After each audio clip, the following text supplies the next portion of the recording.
Koneksi antar materi, pemimpin dalam pengelolaan sumber daya, modul 3.2 oleh Delia Suri SPD, CGP Angkatan 1, Kota Pekanbaru, Riau.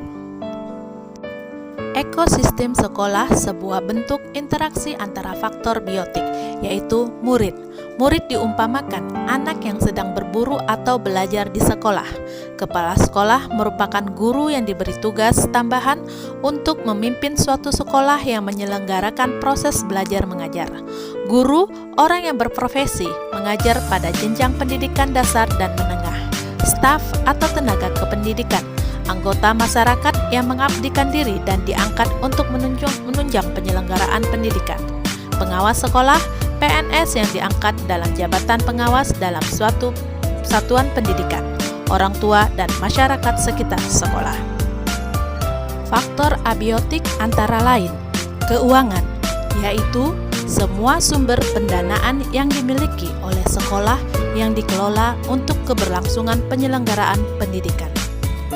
Sarana dan prasarana, yaitu alat yang digunakan baik secara langsung dan tidak langsung yang pengelolaannya ditunjukkan untuk mencapai tujuan pendidikan. Untuk menunjang keberhasilan tujuan pendidikan dalam proses pembelajaran, sekolah hendaknya dapat merangsang kreativitas dan memanfaatkan sumber daya yang ada pada sekolah. Guru sebagai pemimpin pembelajaran atau kepala sekolah sebagai pemimpin suatu ekosistem memiliki cara pandang dan strategi dalam pemanfaatan aset yang ada. Strategi pendekatan yang diterapkan baik bagi guru pemimpin pembelajaran maupun kepala sekolah sebagai pemimpin ekosistem sekolah menggunakan pendekatan berbasis aset atau yang disebut dengan asset-based thinking, di mana memusatkan perhatian menjadi inspirasi dan menjadi kekuatan atau potensi yang positif. Dalam menerapkan berbasis aset, seseorang pemimpin di sekolah hendaknya mampu memetakan 7 aset sebagai modal di sekolah, yaitu 1. Modal manusia, menyangkut sumber daya manusia yang berkualitas dan kecakapan yang mendukungi. Kedua, modal sosial, menyangkut norma dan aturan yang mengikat pola perilaku warga, juga unsur kepercayaan dalam suatu kelompok atau organisasi komunitas yang bekerja sama pada asosiasi dan institusi.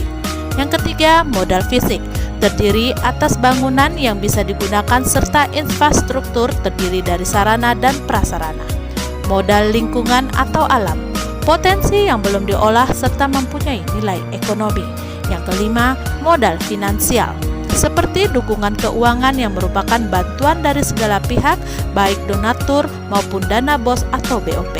Keenam, modal politik, bekerja sama pada pihak pemerintah seperti Balai Pengobatan dan Keamanan.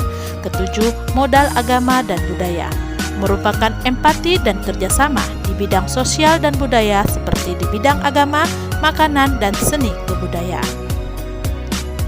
Peran guru sebagai pemimpin di sekolah yaitu guru pemimpin pembelajaran yang berfokus pada aset dan kekuatan sekolah. Guru mengorganisasikan kompetensi dan sumber daya sekolah. Guru merancang rencana berdasarkan visi dan kekuatan sekolah, serta guru melaksanakan rencana aksi yang sudah diprogramkan di sekolah. Pemimpin pembelajaran dalam pengelolaan sumber daya sekolah dapat menjalankan proses pembelajaran yang berkualitas, pengembangan potensi murid sesuai bakat dan minat, sehingga terbentuklah merdeka belajar. Implementasi peran guru sebagai pemimpin pembelajaran dalam pengelolaan sumber daya diantaranya adalah yang pertama di lingkungan kelas, diantaranya lingkungan kelas yang nyaman, pembelajaran berdiferensiasi. Yang kedua di lingkungan sekolah seperti lingkungan sekolah sebagai sumber belajar, budaya positif, kegiatan pengembangan diri, dan program adiwiyata. Yang ketiga masyarakat sekitar sekolah seperti komunikasi yang baik untuk program sekolah.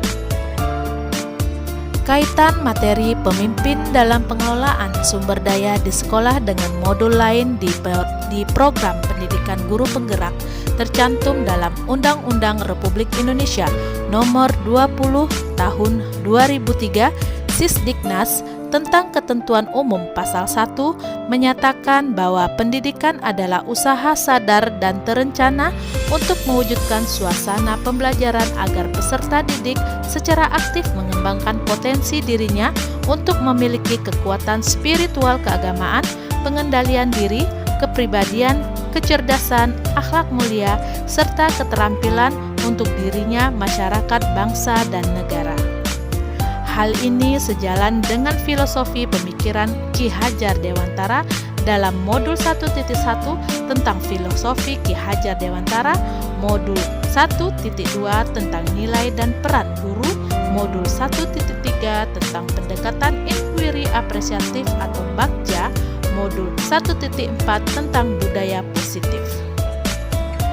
Modul 2.1 tentang pembelajaran berdiferensiasi, modul 2.2 tentang keterampilan sosial emosional, modul 2.3 tentang coaching, modul 3.1 tentang pemimpin dalam pembelajaran, modul 3.2 tentang menggunakan berbasis aset sebagai pemimpin pembelajaran, dan modul 3.3 pengelolaan sumber daya sekolah.